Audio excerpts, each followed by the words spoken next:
MP Kesineni Sivanath కార్యాలయంలో TDP వ్యవస్థాపక అధ్యక్షులు మాజీ ముఖ్యమంత్రి నందమూరి తారక రామారావు 30వ వర్ధంతి కార్యక్రమాన్ని ఘనంగా నిర్వహించారు. ఎన్టీఆర్ విగ్రహానికి టీడీపీ నాయకులు గన్నె ప్రసాద్, దుర్గగుడి చైర్మన్ బొర్రా గాంధీ, బొప్పన భవన్ కుమార్లు పూలమాలలు వేశారు. రాజకీయ రంగంలో అలుపెరగని పోరాట యోధుడు ఎన్టీఆర్ అని, తెలుగు జాతి గుర్తింపునకు గౌరవానికి ప్రతీక ఎన్టీఆర్ అని టీడీపీ రాష్ట్ర కార్యదర్శి గన్నె ప్రసాద్ పేర్కొన్నారు. ప్రజల గుండెల్లో దేవుడిలా చిరస్థాయిగా గుర్తుండిపోయే నాయకుడు ఎన్టీఆర్ అని, ఎన్టీఆర్ పాలనలో విద్య, వైద్య, వ్యవసాయ రంగాల్లో తీసుకొచ్చిన సంస్కరణలు అన్ని పార్టీలు అనుసరిస్తున్నాయన్నారు.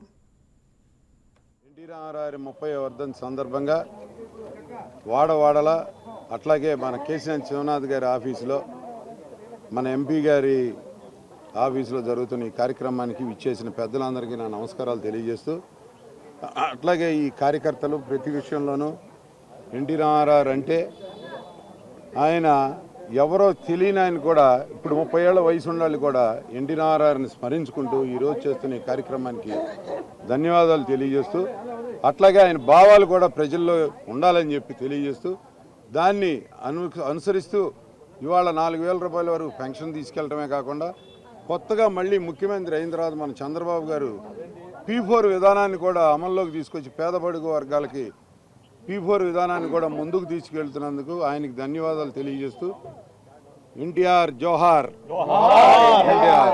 తెలుగు రాష్ట్రాల్లో అటు తెలంగాణ కానీ ఇక్కడ కానీ మరి ఎన్టీ రామారావు గారి వర్ధంతిని 30వ వర్ధంతిని జరుపుకుంటున్నారు. ప్రజానీకం అంతా కూడా మరి దీనికి కార్యకర్తలే కాదు, పార్టీ వాళ్ళే కాదు, అభిమానులు, ప్రజలు అందరూ కూడా.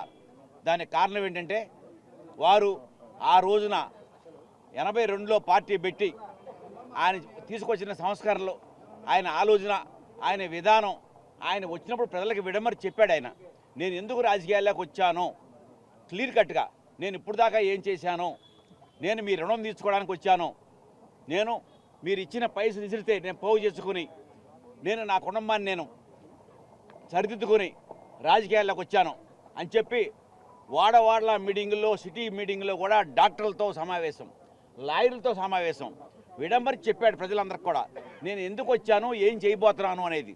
ఆయన చెప్పింది ఒకటే, స్టార్ హోటల్లో ఉండేవాడి గురించి కాదు, అట్టడుగు వర్గాలు పూరి గుడిసెలో ఉండేవాడిని మనం చూసుకోవాలి, దానికోసమే నేను వచ్చాను అని చెప్పి, దానికోసం ఆయన సింబల్ కూడా పార్టీ సింబల్ పెట్టాడు. ఆయన ఇల్లు నాగలి ఈ చక్రం అంటే ప్రతి వాడికి బట్ట కావాలి. మరి పూర్వం మీరు చూసుంటారు, మరి ఎన్నో చోట్ల చిరిగిపోయిన బట్టలతో పెద్దవాళ్ళని చూసుకోలేక చిరిగిన బట్టలతో ఉంటారని చెప్పి వాళ్ళకి బట్టలు ఇవ్వాలి. Please subscribe to YK TV Network. Please subscribe to YK TV. Please watch YK News. Don't forget to subscribe YK News channel